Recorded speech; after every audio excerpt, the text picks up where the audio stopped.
Hola, ¿cómo están? Este video es para cerrar la unidad número 1. Son 3 ejercicios que bastante característicos de los temas que estuvimos desarrollando en esta unidad. Si no revisaron o si no pudieron ver todavía toda la unidad, les dejo acá los links de las clases para que primero vean las clases y también les sugiero que lean el apunte de la facultad para entender bien el tema y después sí hacer los ejercicios. En mi página también les he dejado una guía con ejercicios típicos para que puedan resolver con los resultados. Les dejo también el link acá en la caja de descripción del video. Bueno, empecemos. Vamos a ver hoy, entonces, un ejercicio de cambios físicos y químicos, es decir, ejemplos, y nos piden que clasifiquemos esos ejemplos en si son cambios físicos o químicos. El segundo ejercicio es igual que similar al otro, digamos, tenemos que clasificar si son transformaciones endotérmicas o exotérmicas, y por último, les traigo un ejercicio que suele ser complicado de entender, donde nos dan como datos el punto de ebullición y el punto de fusión, y nos piden determinar qué estado de agregación tiene un cuerpo a una determinada temperatura. Vamos a empezar con el primero. Este ejercicio está en el apunte de la Facultad de Ciencias Médicas de la Universidad Nacional de Córdoba. Dice, los siguientes esquemas representan diferentes cambios de la materia. Determine si corresponde a cambios físicos o químicos.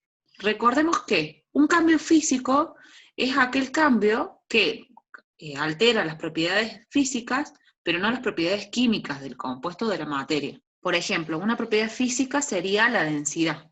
Esa puede verse alterada, pero no por ejemplo, la composición química, eso no puede. Y un cambio químico sí lleva o trae aparejado un cambio en la composición de la materia o en la naturaleza del compuesto, y altera tanto las propiedades físicas como las químicas. Una característica también de los cambios químicos es que la mayoría son irreversibles, mientras que los cambios físicos son reversibles. Bueno, empecemos.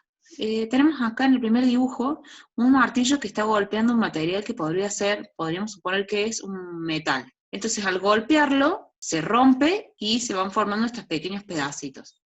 Pero si bien, por ejemplo, se cambió acá, este pedacito ahora tiene una superficie mucho menor al comienzo, o tiene un área más pequeña o un peso más pequeño, sigue siendo el metal. Por ejemplo, si esto fuese oro, este es un trozo más grande de oro y estos son trozos pequeños de oro. Ahí vemos que hay un cambio en las propiedades físicas, porque cambió el área, cambió el peso, la masa, cambió la superficie, pero sigue siendo el mismo elemento. Entonces esto podremos clasificarlo como un cambio físico. En el que sigue es como similar al anterior, es una hoja que es cortada con una tijera. Otra vez, después de cortarla vamos a tener 2 pedazos de hoja, pero sigue siendo hoja, o sea, no cambió la propiedad química. No hay ninguna alteración en las propiedades químicas. Pero, por ejemplo, sí en las físicas. ¿Por qué? Porque la superficie ahora de cada pedacito de esto es más pequeño que el inicial. Entonces este también es un cambio físico. En el tercero tenemos una fruta que parece que tenemos una fruta que se está descomponiendo. Este sí decimos que está alterando las propiedades químicas. ¿Por qué? Porque los compuestos que están presentes en la fruta, debido al paso del tiempo, debido a la actividad microbiana o a la actividad del oxígeno, del aire y del agua, van transformándose en otros compuestos que hacen que la fruta se pudra o se descomponga. Entonces este sí es un cambio químico. Y fíjense cómo acá nosotros, si de alguna manera pudiésemos pegar de nuevo el papel, volveríamos a tener toda la superficie grande, la misma hoja. Pero acá nosotros no hay forma de hacer que una fruta que se está descomponiendo vuelva a estar fresca. Esa es una transformación química y tiene que ver con eso que yo les decía, que los procesos químicos son irreversibles. En este tenemos una olla que está al fuego, que parece contener agua líquida y que debido a que se está calentando, se está evaporando. Entonces tenemos agua líquida y agua en forma de vapor. Este es una transformación física. ¿Por qué? Porque a pesar de que nosotros tenemos 2 estados de agregación distintos, líquido y gaseoso, las 2 son aguas. Y nosotros también sabemos, lo vimos también en la clase número 1, que nosotros podemos pasar del líquido al gas, al vapor, y después, si nosotros enfriamos este gas, volvemos a obtener líquido. Así que es una transformación entonces física, y vemos cómo también es reversible. En este tenemos representada una reacción química. Tenemos dos átomos de cloro, es decir, una molécula de cloro y una molécula de hidrógeno, que se combinan o reaccionan para darnos ácido clorhídrico, estas dos moléculas de ácido clorhídrico. Esta es una reacción, y si se fijan, nuestros productos, que sería el ácido clorhídrico, es totalmente distinto a lo que nosotros teníamos al principio. Cambió totalmente. Entonces sí, acá estamos enfrente de un cambio químico. El que sigue está representando la disolución de una sal o de azúcar, podría ser, en un vaso de agua. Cuando nosotros disolvemos alguna sustancia en agua, lo que estamos haciendo es provocar un cambio físico. ¿Por qué? Porque nosotros después podríamos evaporar este agua y la sal va a quedar como estaba al principio. Nos va a aparecer el sólido cristalino en el fondo del recipiente que contenía la mezcla. Por eso decimos que es físico, porque es un proceso reversible. Aunque nosotros lo mezclemos, ¿sí? Y nos queda la solución, después podemos hacer que el agua se evapore y vamos a volver a obtener la sal. Y al agua, como la evaporamos, después podemos condensarla y volver a tener el agua líquida por separado. Entonces este es un proceso físico. Siempre que les pongan como ejemplo, porque es típico este ejemplo, la sal disuelta en agua, o el azúcar disuelto en agua, o algún otro compuesto disuelto en agua, es un cambio físico. Este otro que sigue nos está representando la reacción de combustión. Estamos quemando, en este caso no se pueden ser unos troncos o carbón, está prendiéndose fuego, y acá también podemos ver, es claro, que lo que tenemos como después de la reacción es totalmente distinto a lo que teníamos antes, o sea, los reactivos son distintos a los productos. Nosotros, fíjese, piensen cuando se han prendido alguna vez alguna leña, nos quedan después cenizas. Entonces, este es un cambio químico. No vamos a volver a obtener el tronco o el carbón o la leña, lo que hayamos usado para prender el fuego. Y por último, tenemos acá ropa que se está secando al sol. Esta ropa tiene, en la superficie está mojada, entonces tiene moléculas de agua. Lo que ocurre cuando nosotros lo ponemos al sol es que ese agua que está líquida, contenida en los tejidos de la ropa, pasa al estado de vapor, y así es que se seca la ropa, ¿no? Pero, como dijimos antes, y como les dije también en el video de la clase 1, todos los cambios de estado siempre son cambios físicos, porque podemos también revertirlos. Bueno, sigamos con este ejercicio.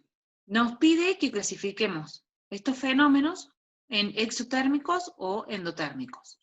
En la clase número 1, les había comentado yo que cuando nosotros pasamos de una temperatura menor, como los 0 grados, a una temperatura mayor, como 25 grados, 50 grados, 100 grados, ese proceso es un proceso endotérmico, que nosotros tenemos que brindarle a nuestro sistema energía para que transcurra, o para que el fenómeno se dé.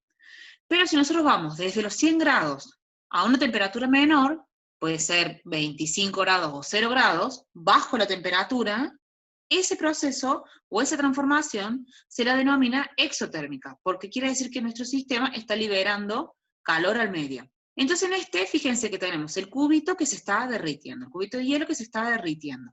El cubito está a 0 grados, y cuando se está derritiendo es porque nosotros lo sacamos del congelador, lo pusimos en la mesa, o lo pusimos en una ollita al fuego para que se derrita. Le estamos metiendo calor.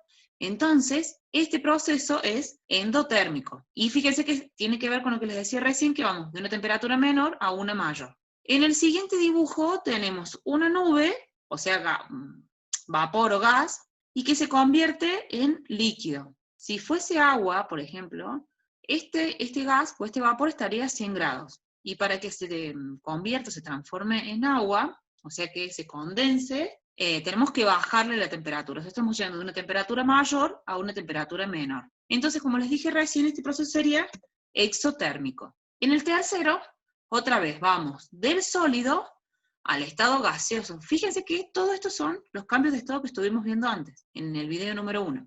Estoy con un cubo de hielo a 0 grados y me voy directamente al vapor que está a 100 grados. Lo que hice fue aumentar la temperatura, entonces va a ser endotérmico como el primer ejemplo. En el cuarto tenemos unos fuegos artificiales. Los fuegos artificiales acá estarían representando la reacción de combustión.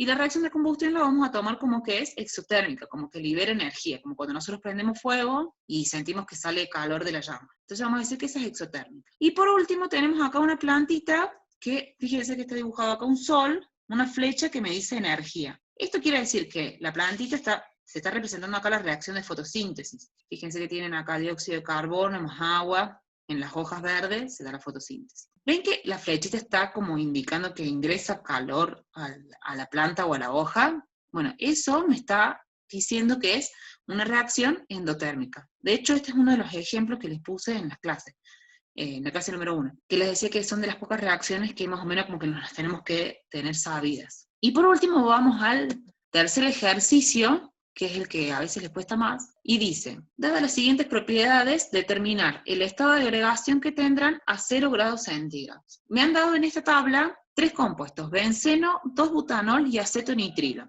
Y nos han dado la temperatura de fusión y la de ebullición para cada uno. Pero nos preguntan cómo van a estar estos compuestos a 0 grados centígrados. Si yo los tuviese a 0 grados centígrados. Lo primero que tenemos que saber o entender son qué quiere decir esta temperatura de fusión y esta temperatura de ebullición. Tienen que saber ustedes que para temperaturas menores al punto de la temperatura de fusión, voy a tener estado sólido. O sea que si yo acá tengo, no sé, les pregunto a 4 grados centígrados. A 4 grados centígrados, ¿el benceno está líquido, sólido o gaseoso? Como 4 grados es menor a la temperatura de fusión, quiere decir que está sólido. Entre la temperatura de fusión y la temperatura de ebullición, tengo el estado líquido. Y cuando la temperatura es mayor a la temperatura de ebullición, tengo el estado gaseoso. ¿Por qué? Porque la temperatura de fusión, lo que me está a mí indicando, es a la temperatura a la cual el compuesto pasa del estado sólido al estado líquido.